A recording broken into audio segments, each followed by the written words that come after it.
Welcome back to the 1619 Project Podcast. Antonio Ruiz here and Thomas Fields, as always. Let me read this first paragraph to this chapter that begins on page 220.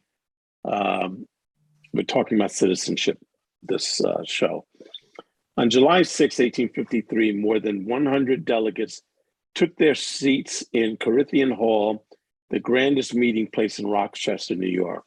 They had made their way from 10 states, Connecticut, Illinois, Indiana, Massachusetts, Michigan, New York, Ohio, Pennsylvania, Rhode Island, Vermont, for that year's Colored National Convention. Excluded from political parties, state houses, and Congress, Black activists found in the convention's 3 days of deliberations a place for developing ideas, honing strategies, and demonstrating a capacity for full citizenship. The proceedings were models of political debate organized by Republican principles of representation and run along parliamentary-style rules of order.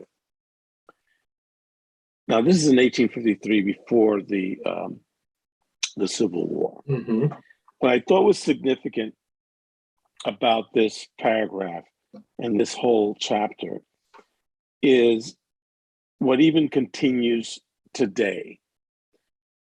The discussion about who is a citizen of the United States and who is not. We've all seen videos over the years, or even had people tell us to our faces, go back where you came from. You're not really an American. You're not, because they always, the conversation, with, at least with me, always gets around to, where are you from? And when you tell them, well, I'm born and raised in New York. And I say, no, where are you from? Mm-hmm. And this whole thing about who gets to define who is a citizen? Well, there's an amendment that says that we're citizens, called the 14th Amendment. Mm-hmm. This is the foremost way to citizenship is, however, the accident of birth. We're just tongue-in-cheek there. This is due to the first clause of the 14th Amendment, ratified in 1868, which established that all persons born or naturalized in the United States and subject to the jurisdiction thereof are citizens of the United States and of the state wherein they reside. So this convention, and it goes on to, there were many more conventions after this, where the whole question of, and remember this time again before the Civil War, where even if you were enslaved and born in the United States at that time, you were still not considered a citizen. And even after freedom, you were still not considered a full participant or full citizen in this country. So I'm looking at the historical as it applied to enslaved people, but this is also true of a lot of other folks that go from that time to now, that who gets to define, even though you have a constitutional amendment, who gets to define what an American is? And that to this day, we're still having this argument about, or being challenged, that is, about whether or not you are an American citizen. Yeah. I'll just stop there.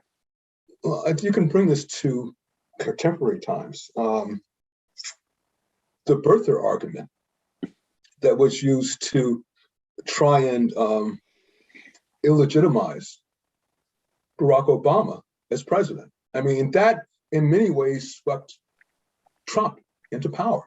So that argument was used. Because if you could say, it's interesting, I believe it's the 13th Amendment or 14th, I'm not clear which, it said a president, of course, had to be natural birth in this country. Right. And that was, the birthers saw that as being their lever to try and discredit and discount Barack Obama as president. It also, struck me too, a couple of things reading through this, that first of all, there's 28 words that basically, cement our citizenship. But it also struck me that the dreamers who were born here, if that clause, why doesn't that clause apply to them? They were born here. Now, grant you, their quote unquote, their parents brought them here. Right. But my understanding is that they have a birthright. Yeah, they should have a birthright. So they do. They do. Well, so why are they now sad that they don't? They're being denied that. Now, I have to be honest with you, I'm not fully clear how that's being denied. Is it being denied because they're saying that their parents? No, it's only being denied. Well, this was Trump, and this goes back to this whole idea of the birthright principle. Because you know that this is something that particularly during his time in office, he railed against this idea that just anybody who was born here, that is, if my parents were from another country, Puerto Rico and Dominican Republic, came to the United States, and I was born here, therefore somehow that's illegitimate, which never really made sense to me. I mean, I guess the whole argument is that people are coming here to have babies who are not citizens. People who are the immigrants themselves are not citizens. And apparently, so according to the book here, we are unique as a nation.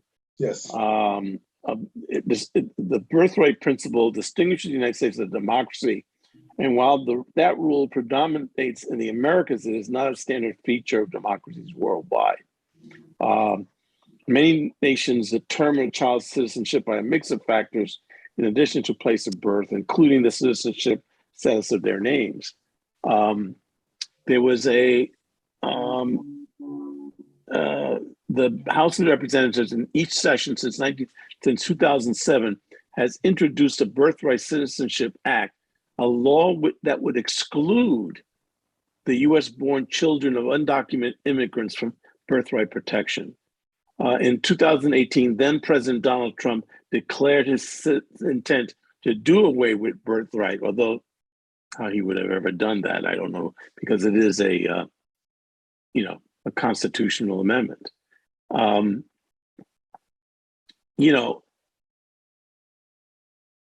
And we all know what at the basis of all of this is. I mean, that even goes without saying, and it's acknowledged. I go back to a couple of things when I'm reading through this chapter. Who, and the things that are most important is who it excluded. Suffrage. Women, it could not be extended to women. Right. That and frankly, for a number of the Black males who were at this convention, they themselves didn't want to have women. So there was that. There was also something that struck me quite poignantly, was this near the end when and I think it was Frederick Douglass said, "I want a home here not only for Negro, the mulatto, and the Latin races, but I want Asiatics to find a home here in the U.S. and feel home here, both for their sake and ours." Yeah. And what was instructive about that is they talk about in 1895, man of Chinese descent was born in San Francisco, left and tried to come back, and was refused entry because he was deemed a non-citizen. He had to go to the U.S. Supreme Court, in which they had to declare that Chinese Americans also enjoy the same birthright protections that Black people had fought for decades to enshrine. It's kind of clear, that white supremacy extends to everyone that is born as a European, and no one who is not from Europe. Right. I mean, that's kind of what at its base. But there was, and I seem to remember reading about this in other places. I mean, the debate about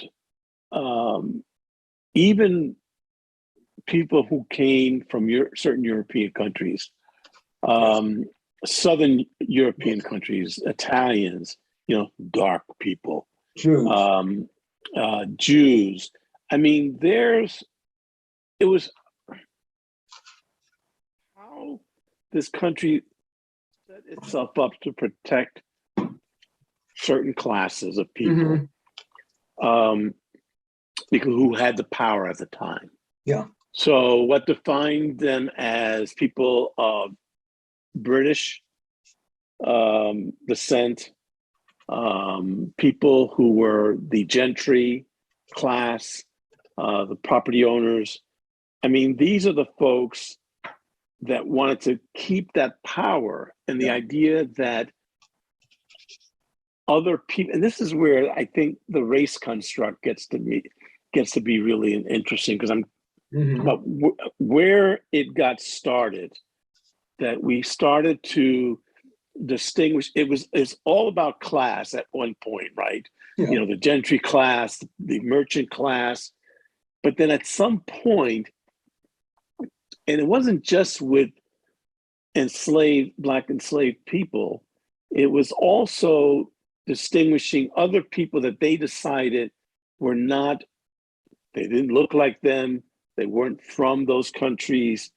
And this is where, and we're not even talking about Native American people, but I mean, certain people like Italians, for instance, and Jews, as you said, and then we get into Asians, and even Latin American, Mexicans, and stuff like that.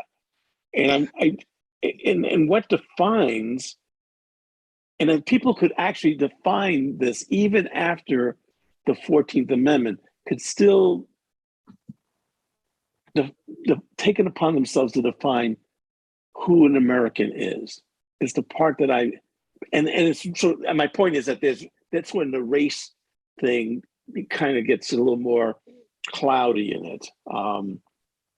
Well, it was pretty distinct who was accepted as part of the establishment, as part of the mainstream early, because if you recall, Irish were not accepted as being part, as being part of the white world, the white class. Right. Wonderful book, How the Irish Became White. The title tells you all, but it goes into great detail about how the Irish were treated when they came here, and how they then subsequently became part of the white race. They were not initially. And I maintain a lot of what we see, this construct of race, is one of convenience that the ruling class wields to keep its power. They, at the wartime, Italians were not white. And there's also a book called, by the same author, How the Italians Became White. And again, it's like at the time, the power structure needed to have people a majority.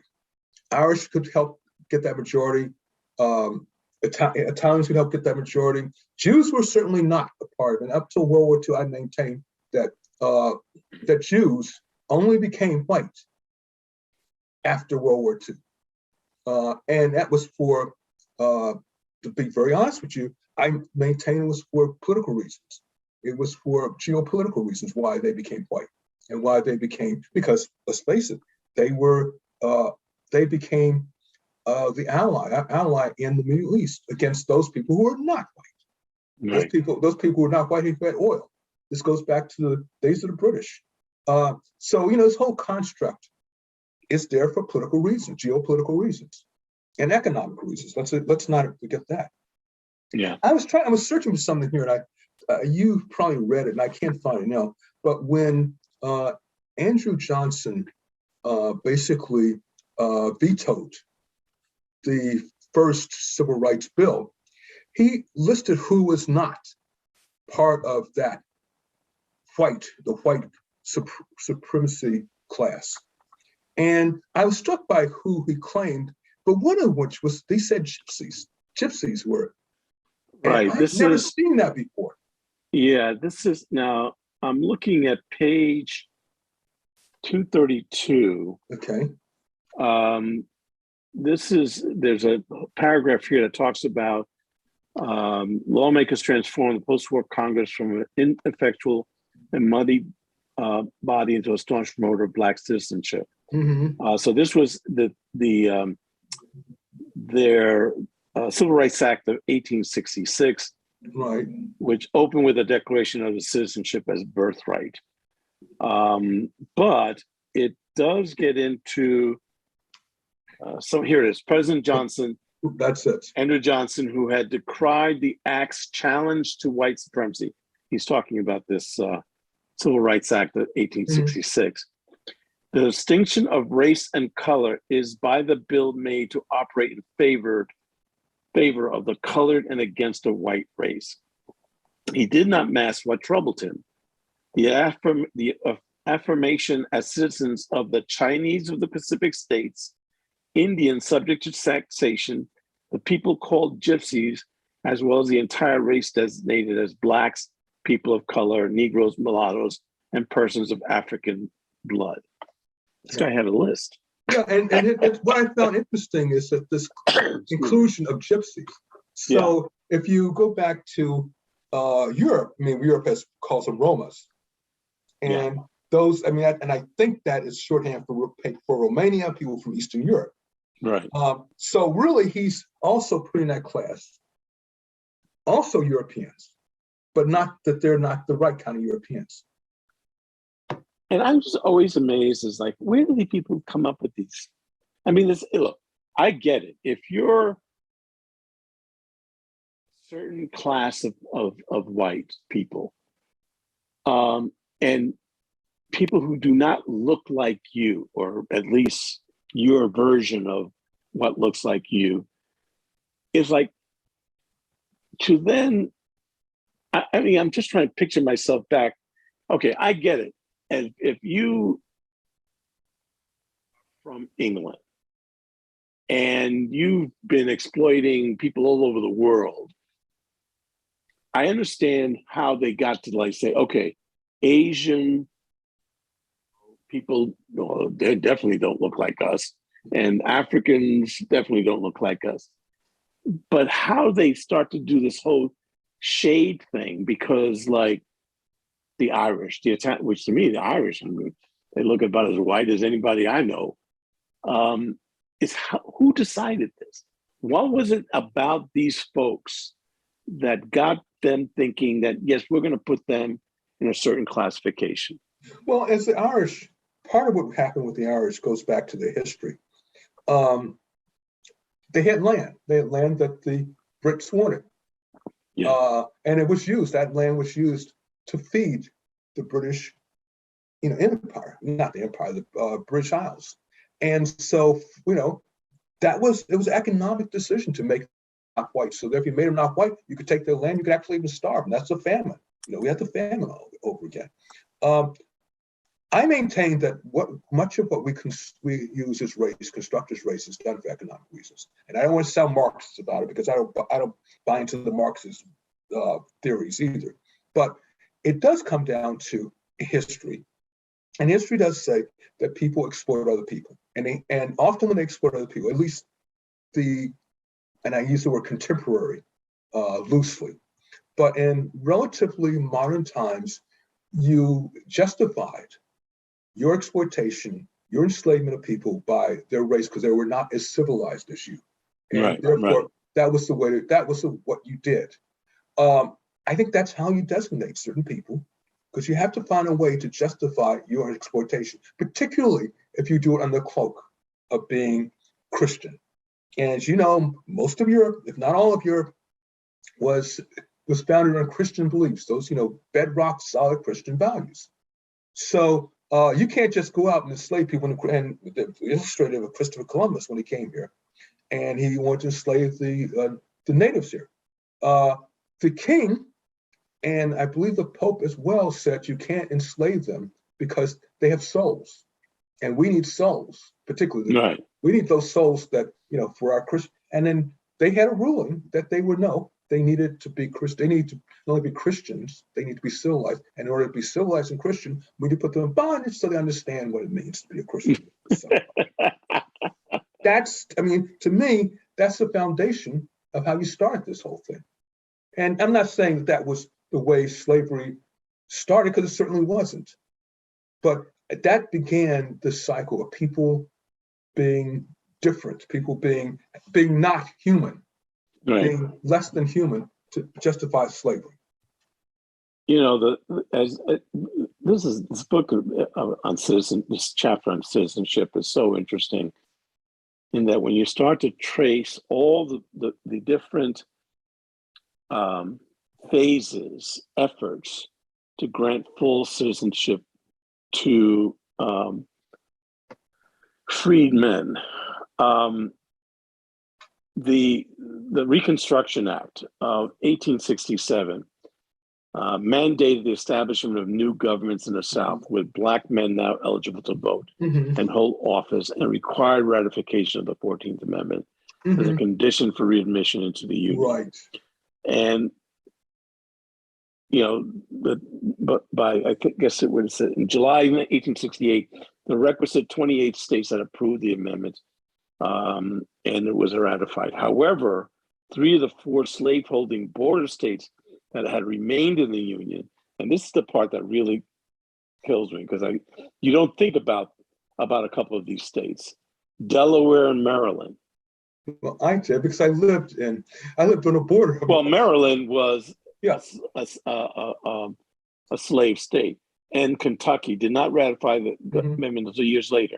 So Delaware in 1901, but Maryland in 1959. Yes.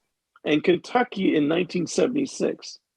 Antonio, the vestiges of that remained when I grew up in Washington, D.C. I grew up in the suburbs, okay? Yeah. Very close to the Maryland line, you know, in fact, walking distance to the Maryland line. And I will tell you, it was quite noticeable when you cross that line. This was a place that slavery and the denial of civil rights existed. And Prince George's County, which was the closest area to where I lived, talk about races.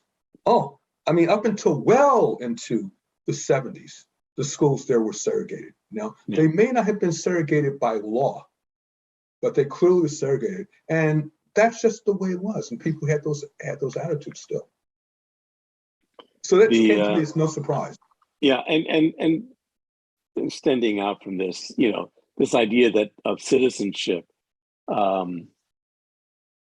you know, and then of course we all know that after Reconstruction ended, the South went crazy and you know, began to deny citizenship and everything else that went with it.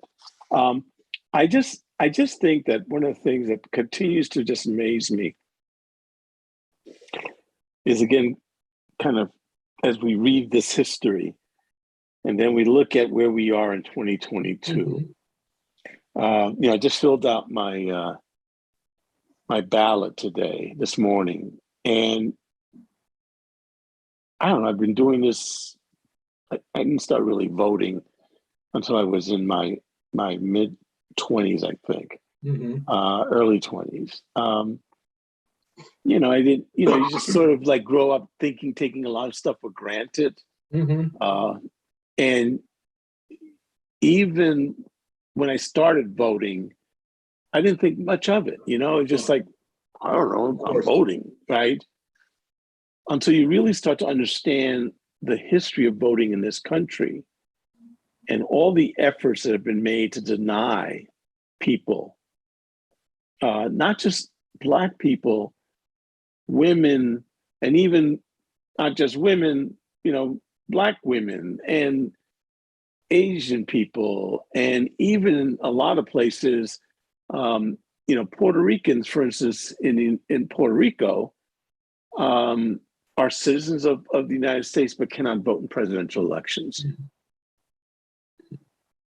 You know, just, I mean, just stuff like that just like makes you like sit back and go, what happened to this idea of that we were this republic, this democracy that we can go about creating laws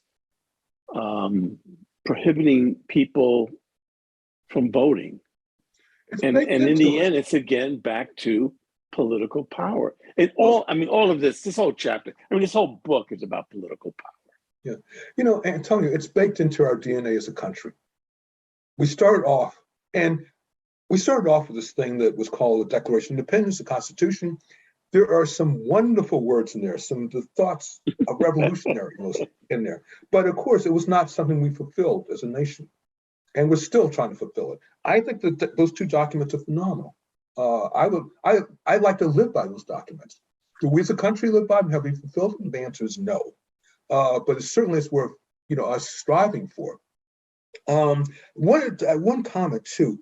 You were talking about voting, and when I was going to school, civics was a very big part of it. Yeah. I learned a lot about how the levers in this country. In fact, I probably would say whatever success I've had comes to the fact that I learned very early on that there were systems, and you need to know how those systems work, how the rules of those systems. And I learned that through civics. Today, civics is not taught, and I think that's intentional, because you would prefer to have a ignorant electorate than to have one that is educated in terms of how those systems work. If you restrict it to a certain class group of people, it's much easier to get your will done. And the second thing I want to say is that reading this chapter, I realized how important, how strong, how motivated the people were, those people who were not citizens were to fight against this. They were they could be killed at any time, and were, just for demanding the rights, just human rights. And when I look at that, and I look at our battles today, they pale in comparison. Yeah. And again, that's what gives me great hope, because if those people were able to get together and protest and basically fight for their rights, and knowing they could lose their lives in that fight. Today, us, we in theory have many of those rights. I just see it like, the arc of justice continues to swing towards the light. Yeah. And I'm paraphrasing a certain person saying that. But I think that it's really interesting when I hear, unfortunately, so much of it through social media. Yes. Tell me about this idea that my vote doesn't count. Mm-hmm. Why bother? Like even when I was filling out this ballot, and I think we're pretty progressive in terms of allowing as many people possible to vote, an opportunity to vote. Even with all the days of voting, all the drop boxes, when the ballot itself and the book that comes with it, this book here, it's very overwhelming. Well, of course. And for just ordinary people, when I say ordinary people, I mean just everyday people who are not like glued to their news links like we are. Just like voting for judges is a great example. I one of those nerds that takes the time to actually look and see, what their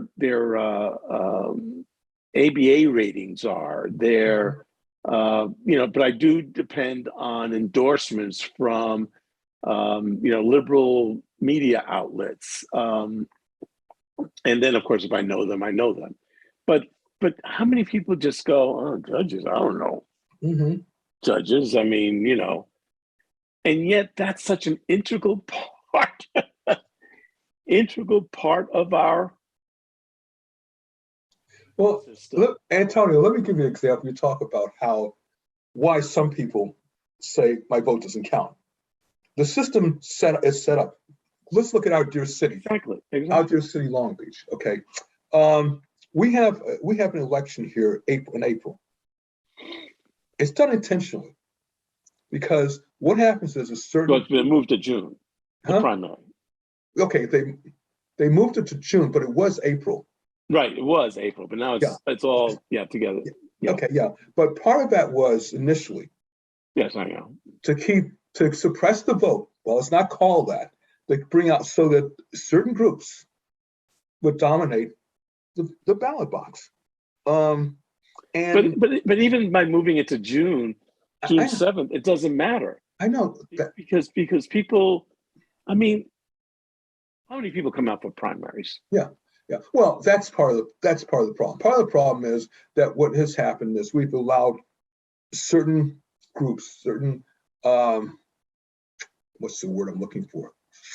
Certain special interest groups to dominate that. So therefore, by the time you get to the general election, to some degree, it's kind of winnowed down to basically to narrow your choices. Yeah. It also starts with two parties. Let's face it, the two-party system is a problem. Because what happens is the needs of certain people, for example, the needs of labor, needs of workers, often get swept under. The needs of poor people, for sure, as all get swept under the rug. And then one last thing too, which gets overlooked, and one day it's going to be a big enough issue that we're going to rally around, is the fact that if a person is convicted of a crime, a felony, they lose the right to vote. Now, given the fact that it is understood, particularly during the war on drugs, the unequal emphasis on communities of color, to go in and do sweeps that not only disrupt the families, but also disenfranchise people so that their vote doesn't count. That's a big part of it. And if you want to see it also done with even on another scale, look at the city of Washington, D.C. When I grew up in Washington, D.C., you couldn't even vote for president. Yeah. Part of that was because Washington, D.C. had a population 80% was Black. Yeah. So the fight, they fought like hell. They finally got the right to vote for president. Okay. I think that right was sometime in the 80s, relatively recently, the right to vote for president. Yeah, I can't remember. It's like the 80s, because I had long since left before there was even the right to vote. We were like a colony, no rights whatsoever. And of course, Congress ruled, on even small, like a plantation. Yeah, exactly what it was. So they get the right to vote, and they get some sense of home rule. That was the second battle, the right to govern yourself. Taxation without representation. That finally came into play and again in the 80s and 90s. But what's really instructive is that the right to have representation in Congress, voting representation in Congress, to this day has been denied. Yeah. People in Washington, D.C.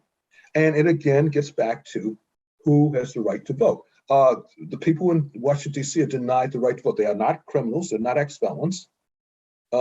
They have the population base, the equivalent of states. Wyoming comes to mind, and others.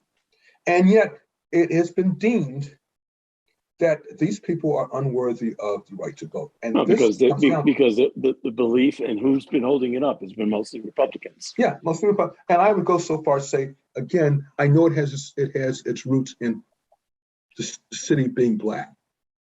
And that continues today. Now that it's become majority white, it'll be interesting to see what happens. But here's the problem: it's still going to be Democratic, and that has been the issue. So I just want to two things that you talked about in terms of civic education, setting up a system where in a lot of places you make it as difficult as possible for people to vote. Even when you have, as I said, here in California, we have a pretty,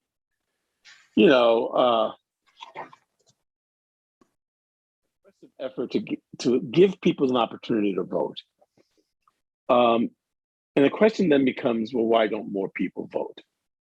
As you know, here in Long Beach, even in a presidential year, if we hit 21%, I think in the last election, we probably were way up there.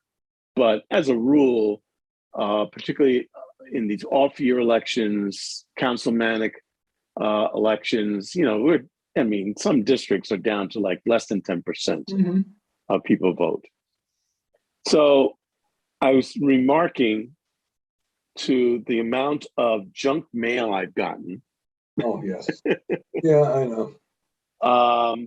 Where, oh, here are my policy recommendations. Oh, here's what I would do if I was elected. No, literally 90+% of it is smear stuff. Yeah. A lot of it against certain people. So Cristina Garcia, for instance, who's running as an opponent for Congress. I mean, I've got here 3 different flyers against her. Then, there's 4, 5. And then there's just, other stuff against, for Susie Price against Rex Richardson. And some of it is just like, holy crap. I mean, just really dark stuff and done on purpose, by the way. And dark has a double meaning in this case. Oh yeah, no, I mean it's literally. I'm not dumb. African American. I've been around a long time, just as you have. There's a reason that these colors are all dark colors. And I look at this stuff and I go, what must people who are trying to just figure it all out? Here they have this incredible right of citizenship, of voting, and they just go, throw the hands up and go, you know what, I can't even navigate my way through all this stuff. And the amount of cynicism that generates, it'll never happen because we have a First Amendment, but there are times that I wish there was a way to outlaw some of this stuff. There is a way to outlaw it. Well, the floodgates were open when the Supreme Court ruled. Yeah, I know. Citizen United. Yeah, that money was the equivalent of freedom, of your right to speech. So, that again was intentional. This happened also in the same term that they also struck down, basically, the Voting Rights Act. I think it was MLK who said, he's talking about voting rights. He said, in the South, the Black has no vote, and in the North, there's nothing for which to vote for. And that holds true today. Special interests define our elections. And again, those with the deepest pockets are the ones who define who gets to run, what the message is. I don't necessarily blame citizens who basically are cynical. I don't blame them because there's, cynicism is basically unjustifiable belief that things are not crooked, let's say, and corrupt. This is corrupt. It's not justified. It's corrupt. It's not cynicism.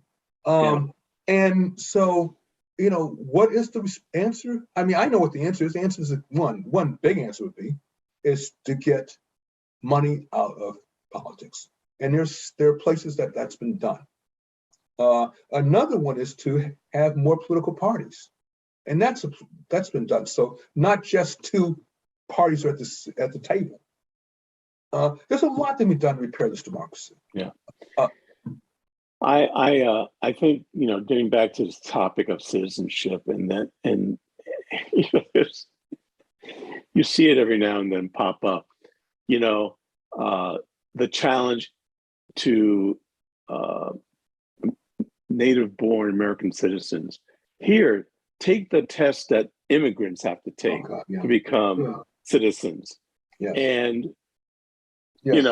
Failure is always inevitable because, again, back to no civics education, people not even knowing basic stuff about the Constitution. Now, I'm not saying that I know every amendment off the top of my head, but I know enough that, or at least would make the effort to find out more specific information, particularly these days when you have access to so much. And I think that is the thing that worries me the most, is that we're raising generations of young people who care more about what the Kardashians are wearing, and even now their old hat. They're yesterday's news, than they are about whether or not the right to vote is, and more importantly, your vote is going to be counted. Well, again, I have to balance that with some of the social justice demonstrations, climate change demonstrations I see being done by young people. I'm far more optimistic. They've been handed a dirty card, dirty hand of cards, and I think it's. This may be an oversimplification, but I think there is a generation that's going to change a lot of stuff, or certainly they're going to be on the street to change it, because they're the ones that are going to be taking over. And I see them far more pragmatic, far more, in many ways, I'm more aware of what's going on than previous generations. Certainly as it comes to race, that's certainly one of the big things. They haven't swallowed the poison pill that this country throws out there. And I just think it's not the doom and gloom that many have presented to be. Well, you're always the eternal optimist. I am. I will That's what I remain love that about you. Until I die, Antonio. Thank you. And I'm glad there are people like you, because if they relied on me, we'd be in a lot of trouble.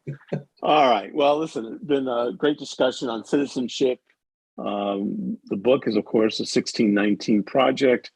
I highly recommend people to read it. And we're going to continue our discussion next week. Yes. Thank you again very much, Thomas. Okay. Hey, it's great talking to you. As always. See ya.